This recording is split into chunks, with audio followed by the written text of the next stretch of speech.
Welcome back. One more to go. So what are the impacts on society that wildfires have?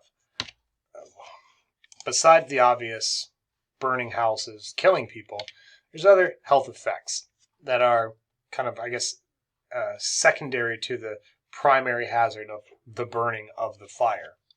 So even short-term exposure to wildfire-related fine particulate matter, that's small material, so material that gets burned sometimes can form this very small material, can very small, very light, can float in the air in the atmosphere, can be breathed in. So small matter in the air is increasing deaths worldwide from respiratory disease, heart-related causes, and cancer, just by breathing in the smoke and material from the wildfire. So PM 2.5, that's a classification of particulate matter, small little pieces of particles. And they are so small they can enter the lungs and enter into the bloodstream, again causing cancer, heart disease, respiratory disease, etc. What's interesting is that wildfire PM 2.5 is more toxic than from urban fires, like if there was a fire in a house or an apartment complex. Because wildfires burn so hot, they can actually alter the material, burn more material. So wildfire smoke can be worse than house fire or apartment fire smoke. Oftentimes, not necessarily, there's other things going on, but particulate matter 2.5, at least you're getting more of it from wildfires, more toxic from wildfires. The pollution and smoke from wildfires can spread hundreds of miles away, over 600 miles away. And every year there's more than 33,500 deaths a year attributed to wildfire pollution worldwide. So that's not even dying in the fire, that's just breathing the fire. And you could be 600 miles away.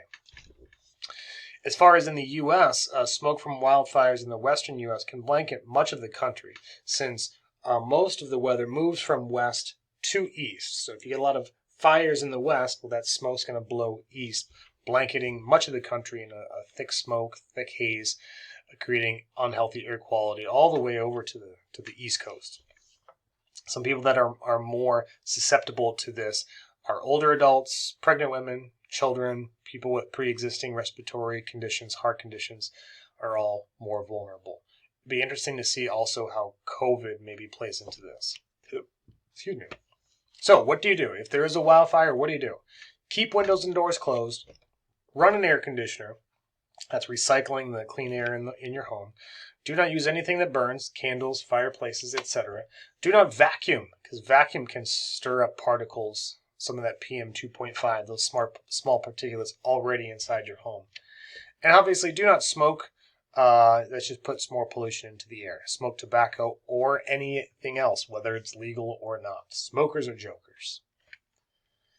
So this is a map on April 3rd of 2022 of some current wildfires, and the blue shows you the smoke. The blue shows you the smoke, from these wildfires. So again, what we saw is most of the wildfires kind of out in the southern areas, and a lot of that smoke is kind of in the central U.S. So this is the air quality index, also from April 3rd. Again, you can see where the smoke was. You also have a moderate air quality, and even into some unhealthy for sensitive groups air quality through the central U.S., right where you see all of that smoke. Go figure. So with the good comes the bad. What are some benefits of wildfires? Well, when they burn, they leave an accumulation of carbon and increase the nutrient content of the soil. So that burnt material can enrich the soil, making it more nutrient rich, and actually make things regrow back faster and more healthy when it eventually does. Sometimes you can build up bacteria and other microorganisms in the soil. Big wildfire will kind of really kill all those all that bacteria or microorganisms. You decrease species competition. You get new things moving into an area. Maybe the wildfire affects them. They go away. So you're decreasing species competition. As mentioned previously, wildfires are needed because it may trigger a release of seeds or stimulate flowering in some species. Some species of plants need wildfire, like will only spread their seed or open up if there's a wildfire. So some species rely on that. What's great is that wildfires, even if it's a small wildfire, can burn out, remove some of that surface litter, of grasses, which actually might then prevent wildfires in the immediate future. Because if you're burning out all that small little material, that ground litter, maybe that doesn't build up, so it prevents a bigger wildfire in the future. And then it's just recycling nutrients in the system. And then sometimes when you get bigger fires, or fires in big trees, those trees fall down, those logs are burnt, they begin to decay. Those also provide homes for plants and animals and fungi, etc. So some great natural benefits of wildfires. Again, they've existed on Earth pretty much as long as Earth has existed. For the most part, as long as there was something to burn, I should say. As long as there was plants and something to burn, wildfires existed. So should we try and put out every single wildfire? Probably not. I mean, that's a lot of resources. That's putting a lot of people in harm's way, especially if a wildfire is out in the middle of nowhere. Excuse me. So what we attempt to do is manage fires. We don't necessarily try and put all of them out, but for some cases we try to manage them. Management is difficult though, because large wildfires, they cannot be prevented, and not all should be suppressed. Again, if it's out in the middle of nowhere, why put it out? So, some primary management approaches include, science, and we'll go discuss some education, data collection, and the use of prescribed burns. So, the science, understanding what's going on, education, educating people about what's going on, the benefits, the harms, what to do, collecting data. So if the more data we collect, the more we can kind of predict wildfire management. And then the use of something called prescribed burns. This is probably the best tool, or the most common tool, or at least the one people see the most when trying to manage fires. So a prescribed burn, just like any prescription, it's a controlled burn to manage forests. It's a way to counter the dangerous buildup of small fuel from fire suppression. So if we try so hard to put out wildfires or prevent wildfires, then a lot of material, if there hasn't been a wildfire in an area for 30 years, well, there's a lot of dead material building up. So a lot of fuel there. So because we're trying to suppress wildfires, stop them from happening, you can get dead material built up, fuel built up. So what these prescribed burns do is you go out and purposely set small little fires to burn out some of that ground litter. So it's really reducing the fuel for bigger, more catastrophic fires. Obviously, you got to plan it out. They don't just send people out just to start burning grass everywhere, and no one should just do this at their home.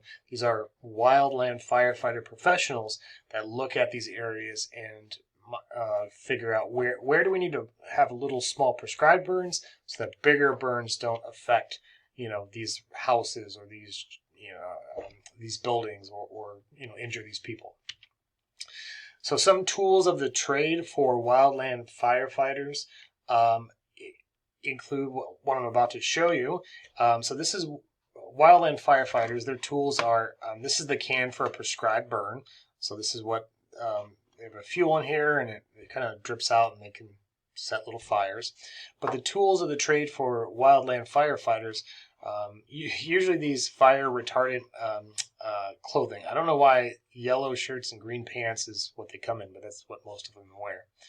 Axes, rakes, and shovels, little instruments to help with wind direction and little weather monitoring devices, chainsaws.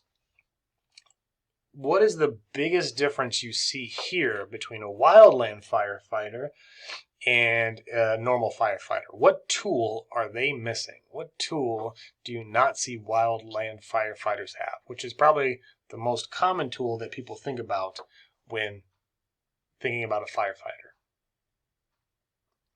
The answer is water. Oh, I went away. Oh, I'm back. The answer is water. They don't use water to fight wildfires for the most part. They use these tools to either little prescribed burns burn out in front of the fire, or use these tools to clear brush, to clear a line, so that when a wildfire comes to an area, all the brush has been removed because they chopped down trees, they raked out all this stuff, they dug a little trench, and that fire gets to this area and it can't proceed because there's this area of nothing to burn. That's the tools that wildland firefighters use. So here's a wildland firefighter. You can see the yellow shirt and the green pants. And he has the prescribed burn can here. So purposely setting this material on fire in order to prevent a larger fire in these trees. So how this kind of looks is step by step. So to plan it out, right? You got to think about the wind direction. So stuff's moving this way. You think about natural fire breaks like roads or streams, things that fires can't get past. There's nothing to burn. You can't burn a road. You can't burn fire. So those serve as fire breaks. So starting a little fire and it kind of burning out, that's called the backfire. And you get all this area of black, area that's already burnt. So it's moving to the left, which is opposite the wind direction. So it's moving kind of slow. On the sides of it, you get all of these wildland firefighters creating what's called a hand line, using tools, hand tools, shovels and rakes and stuff, to clear out debris and material, leave a little path on the edge of it so nothing burns, so the fire can't jump off to the side. And then starting off these head fires with your prescribed burn can, in which the wind will blow them back to this area real fast. So you're burning out all this area really quickly. To prevent larger wildfires. And you can also do this in a wildfire itself. If you know a wildfire is, say, coming this way, well, it sounds counterintuitive to start an additional fire in front of it, but as this fire would meet with the other fire, there's nothing left to burn, puts itself out. Bing, bang, boom. Well, other than that, I got nothing else to say. Other than, let me give you one last piece of the super secret code. It is the number 6. One more time, the number 6. So that brings us to the end of wildfires. Unfortunately, it's something very common here in Arizona, especially with drought conditions and hot temperatures and the type of vegetation that we have, and just because we are where we are on this earth. It is a common occurrence and also a necessary evil, because nature needs wildfires in some cases to thrive. So it's one of those necessary evils. So in any case, let's go ahead and pause here for this unit, and I will see you next time.